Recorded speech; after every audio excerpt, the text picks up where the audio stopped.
Shalom Bapak Ibu Saudara.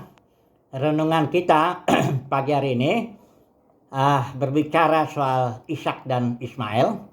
Tetapi dalam konteks bahwa rencana Bapa itu selalu fokusnya ke bumi ya. Dari mulai Kejadian Wahyu kita melihat bagaimana fokus Bapa itu adalah bumi ya. Nah, jadi kita sudah bahas itu bahwa bumi itu rusak karena terjadi perkawinan campur antara keturunan Set dan keturunan Kain ya, sehingga akhirnya Tuhan membuat air bah ya melalui Nuh.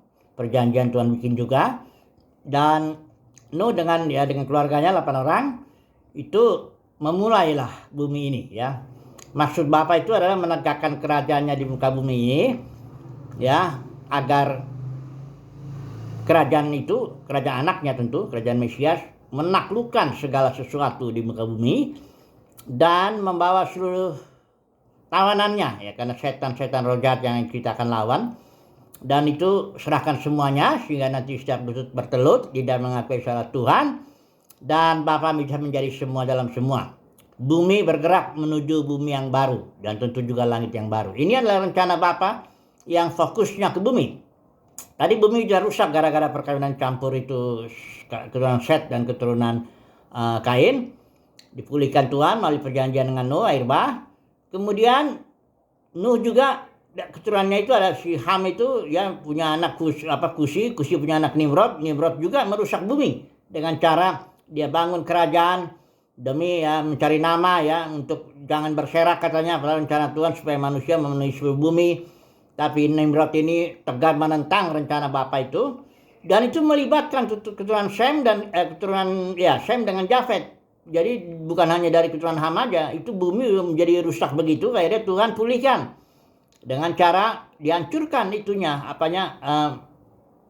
Menara Babel itu, bahasanya itu kacau, dan Tuhan panggil Abraham dari pecahan-pecahan kerajaan Nimrod itu ya, supaya Abraham membangun suatu kerajaan. Dia dijanjikan keturunan dan dijanjikan juga tanah perjanjian supaya bangun suatu kerajaan Israel sebagai simbol daripada kerajaan Mesias. Kerajaan Daud itu simbol daripada kerajaan Mesias ya. Nah, Abraham tentu perjalanan ini panjang, Abraham, Ishak dan Yakub ya, itu janjinya sama ya, yaitu keturunannya banyak dan tanah perjanjian, sama itu janjinya. Nah, masalahnya ketika itu Abraham sudah kan kurang lebih dia tahun umur 75 ya dijanjikan itu, dan sampai usia 86 tahun dia 85 lah kurang lebih, belum ada keturunan yang dijanjikan melalui Sarah ini. Akhirnya si Sarah ini bilanglah, sudahlah, engkau tahu bahwa aku tidak bisa melahirkan anak ya. Itu sebenarnya perkataan Sarah salah. Tuhan janjikan kok, hanya belum waktunya aja, itu aja. Nah, Abraham di situ gagal. Saya lihat dari Kejadian 16 itu, dia mendengarkan suara Sarah ya, dan akhirnya ini hambaku, kata Sarah, Hagar ya, dari Mesir itu ya.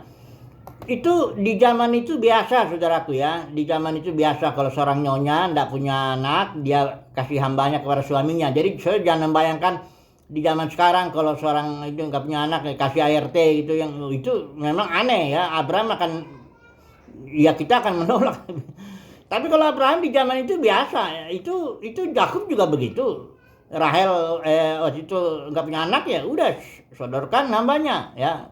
Nggak apa-apa, itu di zaman itu biasa. Sehingga bagi Abraham mendengarkan Sarah itu sesuatu yang normal-normal aja gitu ya, bagi konteks sejarah zaman itu. Sehingga ya lahirlah Ismail ya. Itu usia Abraham itu 86 tahun ketika Ismail lahir. Kan nanti Ishak lahirnya Abraham umur 100 tahun ya kan. Nah, tapi di hadapan Tuhan itu enggak bisa. Ismail itu bukan anak yang dijanjikan Tuhan. Ya, di hadapan manusia memang Abraham punya anak Ismail ya, dan itu wajar-wajar saja di zaman itu. Tetapi tidak bisa di hadapan Tuhan ya. Tetap Tuhan mau janjikan itu dari Sarah inilah anak itu ya. Makanya di Kejadian 17 itu El Shaddai langsung menegur Abraham, hiduplah di hadapanku dengan tak bercacat celah, karena engkau sudah gagal dengan mendengarkan perkataan Sarah itu dan melahirkan Ismail ya. Nah, tetapi saudara jangan salah, setelah itu lahirlah Ishak ya ketika Abraham atau ini sebelumnya ada percakapan ya di Kejadian pasal 17. Abraham ingin Ismail itu diperkenankanlah menjadi anak yang dijanjikan itu. Nah, ini dia percakapannya, saya baca ya. Kejadian 17 ayat 18 ya. Abraham ngomong gini, sekiranya Ismail diperkenankan hidup di hadapanmu. Maksudnya seperti seolah-olah ya Ismail ini ya anak yang dijanjikan itulah, kira-kira begitu ya. Ayat 19, tetapi ini ayat pakai lagi ya, Allah berfirman, tidak, melainkan istrimu Sarah lah yang akan melahirkan anak laki-laki bagimu, dan engkau akan menamai dia Ishak. Dan aku akan mengadakan perjanjianku dengan dia menjadi perjanjian yang kekal untuk keturunannya. Dengan Ishak ini maksudnya ya. Tentang Ismail, karena Abraham kan berdoa dia tentang Ismail, tolonglah ini bagaimana ini ya. Terus Tuhan jawab, tentang Ismail, aku telah mendengarkan permintaanmu. Ia akan kuberkati, perhatikan ya, kubuat beranak cucu dan sangat banyak. Ia akan memperanakan 12 raja dan aku akan membuatnya menjadi bangsa yang besar. Ayat 21 ini yang penting. Tetapi perjanjianku akan kuadakan dengan Ishak. Nah, jadi di sini Abraham punya dua anak itu yang Ismail dan Ishak ini ya. Ismail itu diberkati juga karena Abraham sudah mengajukan permohonan ini. Seandainya lah ini diperkenankan menjadi anak perjanjian yang dijanjikan itu. Tuhan bilang enggak. Ya. Tapi aku berkati juga Ismail. Ismail diberkati luar biasa, dikatakan di sini dia menjadi bangsa yang besar ya. Dan sebenarnya Ismail ini kalau lihat keturunannya menghasilkan 12 raja itu. Nah, inilah kalau ada seorang yang peneliti ya, dia meneliti ini sebenarnya keturunan Ismail ini berasimilasi dengan keturunan Yoktan dari Sem ya. Dari Sem itu punya anak Eber. Nah, Eber ini punya anak Pelek dengan Yoktan adanya. Nah, Yoktan ini punya keturunan berasimilasi dengan keturunan Ismail. Itulah dia suku-suku Arab yang kerajaannya dengan raja-rajanya itu kan bangsa yang besar juga itu kan, suku Arab itu kan. Nah, itulah dia keturunan Ismail itu yang berasimilasi dengan keturunan Yoktan. Tapi kalau Abraham itu dari Terah itu dari Pelek itu. Kalau saudara baca dari Sem lalu ke Pelek terus dia akhirnya ke keturunannya Abraham itu ya. Nah, oke lah. Jadi yang kita merenungkan sekarang adalah diberkati itu satu hal. Tuhan itu Tuhan yang memberkati. Begitu besar kasih Bapa akan dunia ini ya.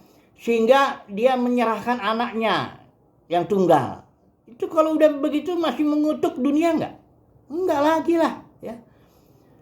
Bapa di surga memberkati. Kadang-kadang orang Kristen kan bilang saya diberkati berarti saya benar. Bukan begitu. Kalau soal memberkati itu Bapa memberkati semua manusia. Ismail diberkati, Ishak diberkati, semua diberkati. Tapi ada yang namanya perjanjian, panggilan khusus ini Ishak ini, yaitu dia akan membuat satu keturunan yang akhirnya menjadi simbol kerajaan Mesias Israel itu ya. Jadi sekarang gini, dalam dunia kekristenan lah kita terapkan dulu lah ini dalam dunia kekristenan. Semua orang yang sudah lahir baru dalam dunia kekristenan semuanya diberkati. Luar biasa diberkati di dunia kekristenan. Kalau ada orang merasa aku ini kok hidup susah nggak diberkati, itu karena dia nggak lihat aja. Sebenarnya dia diberkati lah kok ya. Nah, tapi di antara yang diberkati ini ada sebagian orang yang dipilih, bukan yang dipanggil aja, atau yang dipilih. Untuk apa? Untuk menjadi yang akan ditampilkan itu bersama dengan Tuhan Yesus yang membebaskan ciptaan, memulihkan ciptaan, memulihkan bumi ini. Kan dalam kekristenan kan ada dua hal yang setidaknya yang membuat panggilan perjanjian nggak mungkin terjadi pada orang itu, pada kelompok itu. Pertama, dia ingin lari dari bumi. Ya, ada ajaran rapture lah, ada macam-macam. Pokoknya dia tinggalkan bumi ini, biarin aja. Ya, pokoknya saya mau nyanyi sorga nun jauh di sana, jalan dari emas, nyanyi selama-lamanya, nggak ada kerjaannya gitu loh. Ya. Nah, udah gitu ada lagi yang kedua, neraka kekal. Nah, sudah, sebagian dia udah dipilih sama Tuhan, sebagian nanti lempar ke neraka selama-lamanya, sana, ya. Nggak ada niat situ hatinya, memang nggak ada panggilannya untuk pemulihan segala sesuatu. Memang itu diberkati nggak orang itu? Oh, diberkati, sangat-sangat diberkati. Ya, itu ajaran neraka kekal mulai dari Agustinus, Calvin dan terus ke bawah itu. Ya, diberkati sekali. Tetapi bukan mengikat perjanjian ini, perjanjian untuk membebaskan ciptaan dari segala perbudakan kebinasaan itu, yang di Roma 8 ayat 19-21 itu. Masuk ke dalam kemerdekaan kemuliaan anak-anak Elohim. Jadi ketika Yesus datang nanti, orang Kristen biasa kedua kali, dia akan mengambil tim yang namanya orang-orang yang mendapat perjanjian pemulihan segala sesuatu itu, membebaskan ciptaan dari segala perbudakan. Tidak ada neraka kekal, ya, neraka ada, tetapi dia tidak kekal.